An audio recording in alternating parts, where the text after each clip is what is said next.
기도하겠습니다.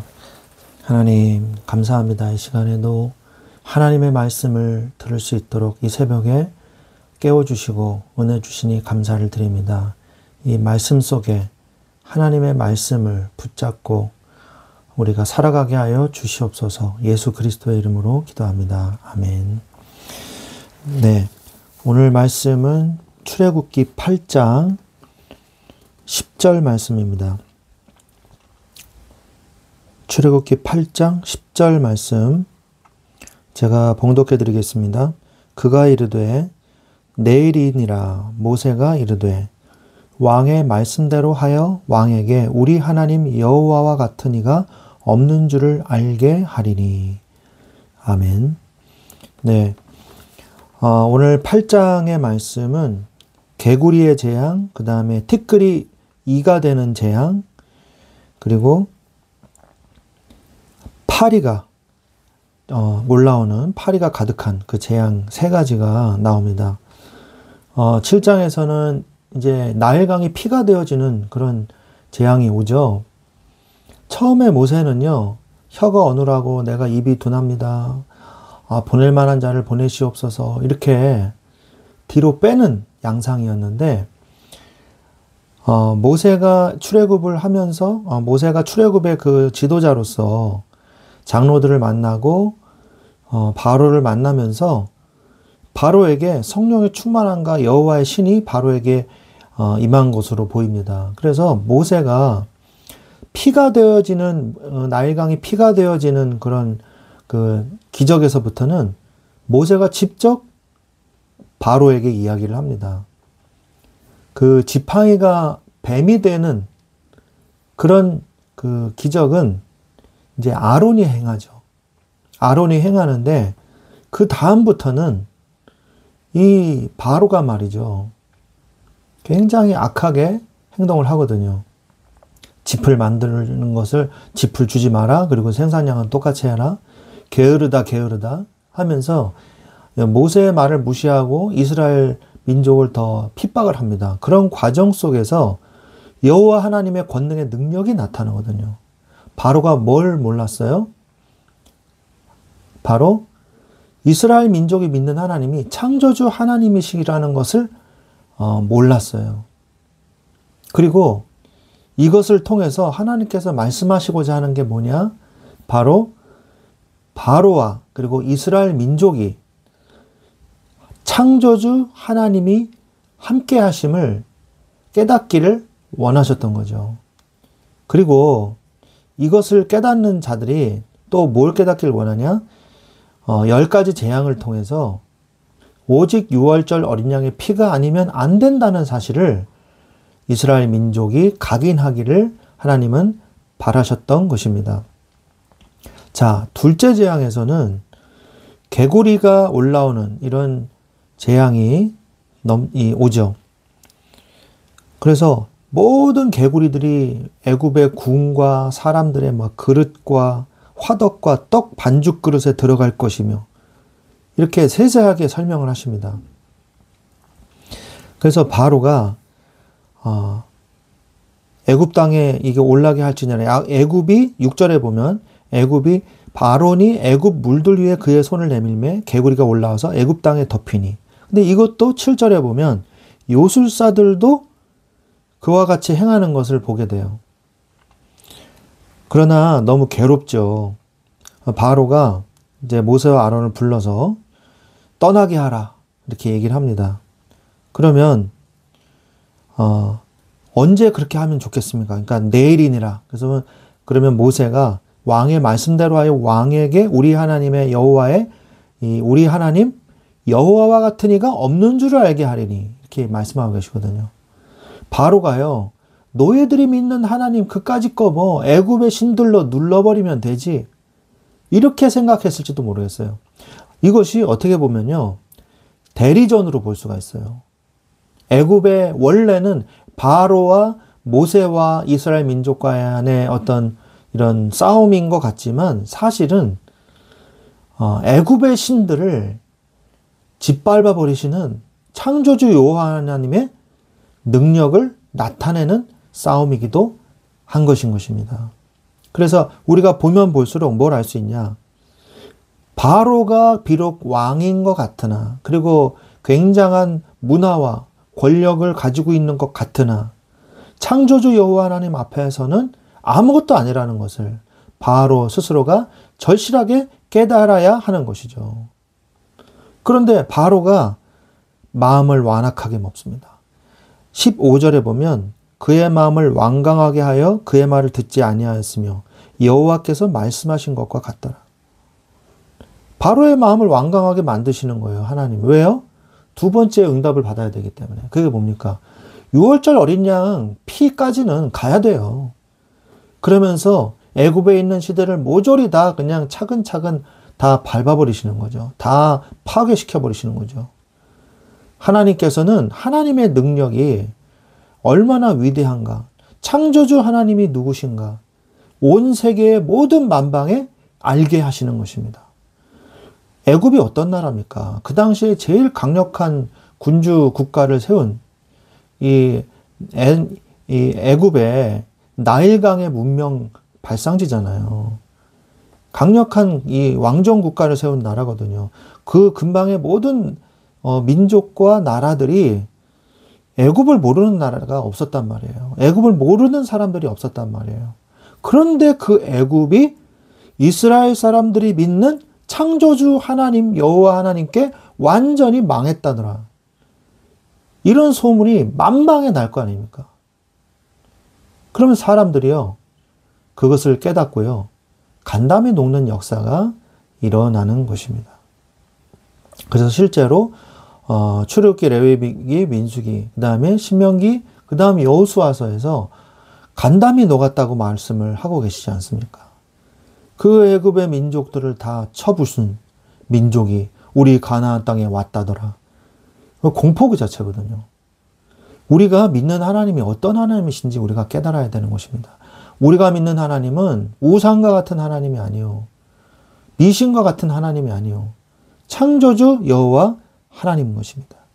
우리가 이것을 진짜 믿는다면은 우리는 두려워하거나 염려할 필요가 절대로 없는 것입니다.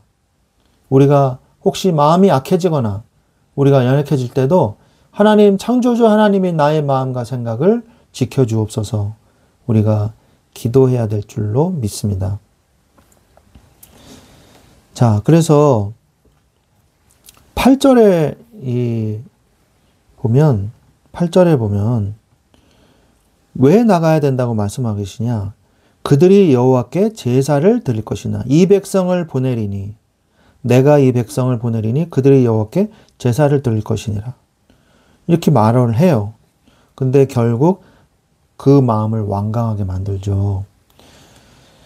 자, 그래서 다시 이제 재앙이 덮쳐야 되겠죠. 이제 세 번째 재앙은 티끌이 이가 되어지는, 그래서 고통을 당하는 그런 일들이 벌어지죠. 그래서 하나님의 이 여호와께서 모세에게 이르시되 아론에게 명령하기를 이 지팡이를 들어 땅에 티끌을 치라. 그것이 애굽의 온 땅에서 이가 되리라. 그래서 그들이 그대로 행할세. 아론이 지팡이를 잡고 손을 들어 땅에 티끌을 치매 애굽의 땅의 티끌이 다 이가 되어 사람과 가축에게 막 올라가지고 막 피를 빨아먹는 거예요. 얼마나 고통스럽겠습니까? 근데 요술사들도 그와 같이 행하려고 했는데 못했어요. 그리고 이제 요술사들도 이제 몸을 긁기 시작하는 거죠. 그래서 요술사가 고백을 합니다. 바로에게. 이는 하나님의 권능이니이다. 우리는 못합니다. 하나님의 권능이니이다. 바로가 이제부터 좀 쇼크를 먹기 시작하는 거죠. 아니, 애굽의 신들을 신먹고 있는 우리 요술사들이 못한다고? 이스라엘의 저 미천한 사람들의 신은 하고? 이렇게 되는 거죠. 지금 자기들이 고난당하는 것보다 그게 더 큰 쇼크인 거예요. 큰 충격인 거예요. 아니, 애굽의 신이 못하신단 말이야? 이렇게 해요. 그래서 이들이 고백을 할 수밖에 없는 거죠. 바로의 마음이 그러나 어떻게 돼요? 완악하게 돼요. 19절에 그들의 말을 듣지 아니하였으니 여호와의 말씀과 같더라. 아직도 바로의 마음이 완악한 거예요. 그래서 20절에 네 번째 재앙이 들이닥칩니다. 그것이 바로 파리 재앙이죠. 하나님께서 말씀을 하시죠. 모세에게 이르시되 아침에 일찍이 일어나 바로 앞에 서라. 그가 물 있는 곳으로 나오리니 그에게 이르기를 뭐라 그럽니까? 내 백성을 보내라. 그러면 그들이 나를 섬길 것이니라. 내 백성을 보내라. 우리가 누구의 백성입니까? 하나님의 백성인 것이에요. 우리는 하나님을 믿는 하나님의 백성입니다. 하나님은 그것을 인정을 하는데 우리가 그것을 잊어버릴 때가 너무 많아요. 하나님이 우리와 함께 하시는데 하나님은 알고 계시는데 우리가 그걸 자꾸 잊어먹는단 말이에요. 그러니까 우리는 다만 할 것이 무엇입니까? 하나님께 매달리는 거예요. 하나님께 매달리고 하나님께 기도하고 하나님의 언약을 확인하는 겁니다. 그것만이 우리가 살 길인 것입니다. 22절에 파리가 없게 하겠다. 그러면 내가 여호와인 줄 네가 알게 될 것이니라. 파라오가 네가 여호와 하나님이 이스라엘이 믿는 하나님, 내 백성을 다스리고 내 백성을 보호하고 있는 내가 누구냐? 창조주 여호와 하나님이란 것을 파라오 네가 깨닫게 될 것이다. 말씀을 하고 있는 것입니다. 그러면서 이제 바로가 뭐라 그러냐? 이 땅에서 너희 하나님께 제사를 드려라. 이렇게 얘기합니다. 가지 말고 이 땅에서 예배드려라. 안 됩니다. 하고 강하게 말씀을 하죠. 모세가 사흘길쯤 광야로 가서 하나님께 제사를 드려야 됩니다. 이렇게 말을 하죠.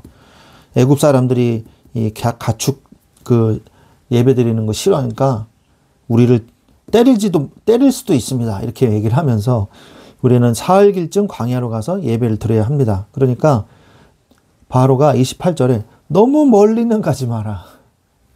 그래, 가긴 가되 너무 멀리는 가지 마라. 이게요, 절대 이 흑암의 세력은요, 꺾이지 않습니다. 누가 아니면 오직 예수 그리스도가 아니면 꺾이지 않아요. 너무 멀리 가지는 마라. 그래서 알겠습니다. 우리가 여호와 하나님께 다시 기도하겠습니다. 기도하니까 파리 재앙이 없어져요. 파리들이 싹 없어져요. 바로가 어떻게 됐을까요?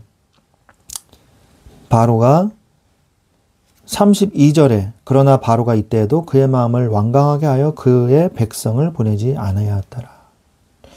이렇게 끝을 맺습니다. 우리가 깨달아야 될 게 두 가지예요. 다시 한번 말씀드리지만 우리가 믿는 하나님은 누구신가? 창조주 여호와 하나님이십니다. 그리고 우리가 오직 붙잡아야 될 것은 무엇인가? 6월절 어린 양의 피인 것입니다. 바로가 왜 완강하게 거부하고 끝까지 하나님이 바로의 마음을 강팍하게 하셨을까요? 피의 재앙까지, 6월절 어린 양의 피까지 가야 되는 거예요. 장자의 재앙까지 가야 되는 것입니다. 그래야 하나님의 계획이 완성되는 것이기 때문이죠. 그래서 우리 마음속에 각인해야 돼요. 내가 믿는 하나님. 내가 산을 향하여 눈을 들리라. 나의 도움이 어디서 올고 나의 도움이 천지를 지으신 여호와에게서로다 라고 고백하고 있지 않습니까? 그리고 또한 어린 양의 피가 아니면 안 되는구나. 이거를 깨달아야 돼요. 항상 이것을 내 마음속에 각인하고 뿌리내리게 하여 주시옵소서. 기도하시기를 바랍니다. 오늘 아침에도 이 두 가지를 붙잡고 인생의 여정 속에서 승리하시기를 예수 그리스도의 이름으로 축원드립니다. 기도하겠습니다. 하나님 감사합니다. 우리가 믿는 하나님, 지금도 내 안에 계시는 하나님, 그분이 바로 예수 그리스도 창조주 하나님이심을 믿습니다. 그 하나님을 내가 진실로 믿게 하여 주옵시고, 두 번째로 우리가 믿는 하나님, 바로 십자가의 달리사 우리의 죄를 대속하신 어린 양 예수 그리스도인 줄로 믿습니다. 오직 예수 그리스도만 우리가 붙잡게 하여 주옵소서. 감사를 드리며 주 예수 그리스도의 이름으로 기도드려 싸움나이다. 아멘.